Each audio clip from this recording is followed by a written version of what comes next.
2 weeks ago, the State of Israel launched Operation Rising Lion in Iran in order to remove an existential threat against the State of Israel. We launched the operation after receiving clear evidence that the Iranian regime was advancing the pace of the missile production and was enriching uranium to high levels. Iran was dangerously close to obtaining a nuclear weapon. The Iranian regime was also coordinating a plan called the Destruction of Israel, which called for a multi-front attack on Israel, beginning with missile fire from Iran and its proxies in the region, followed by a massive ground invasion into Israeli territory.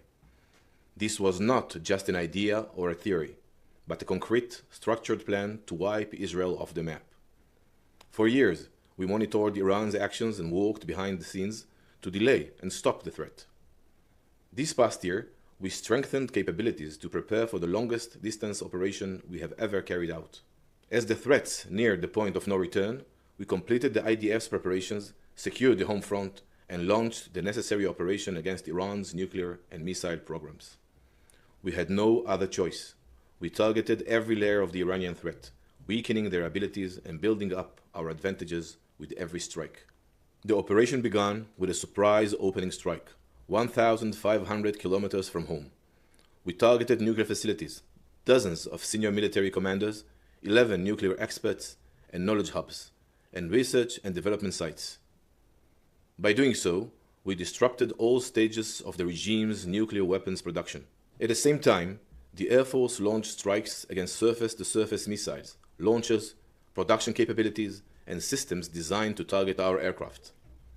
Within hours, we had achieved aerial superiority in western Iran and paved the way to the heart of Iran, Tehran. The opening strike changed the Iranian regime's plans. They had prepared to launch a much larger missile barrage at Israel than what we ultimately saw. In the 12 days since the opening strike, the IDF continued with precise strikes focused on two main efforts. The first was against the Iranian regime's nuclear weapons program, which had rapidly advanced toward a full nuclear weapon. They were enriching uranium on a broad scale and had enough fissile material for several nuclear bombs that they could assemble in a short period of time. On the map here, you can see the regime's main nuclear sites. These are the key facilities in the production chain for a nuclear weapon core. In this image, you can see the first site, Fordo, a uranium enrichment facility built dozens of meters underground and carved into rock. It was struck by the US military. The second site, Natanz, is Iran's largest enrichment facility. It has been operational for years and contains the infrastructure for enrichment to military levels. The significant damage to these two sites has removed the Iranian regime's ability to enrich uranium to military-grade levels at this time. The third site struck was the conversion facility near Isfahan. We struck critical components in the production chain of nuclear weapons. We struck thousands of centrifuges, production sites, and infrastructure. We also struck the inactive Arak reactor. Striking this facility denied the regime the critical capability to produce plutonium, another material used for nuclear weapons. The elimination of 11 nuclear scientists directly involved in nuclear weapons development was a critical blow to the regime's ability to continue its nuclear weapons program. The second effort targeted Iran's missiles and UAVs, which the regime had planned to launch towards Israel from different locations in western Iran. In recent months, military intelligence identified that the Iranian regime was taking steps to drastically increase missile production to reach 8,000 precision missiles, a direct threat to Israel within the next 2 years. We struck missile production capabilities, launchers, and surface-to-surface missiles. On this map, you can see that we struck more than 30 facilities responsible for producing components and materials for the ballistic missile program. We set back their missile production, especially for long-range missiles that directly threaten Israel.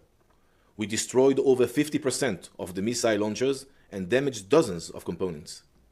We eliminated senior Iranian military commanders, including the top 3, and later one of their successors. More than 30 senior commanders were eliminated.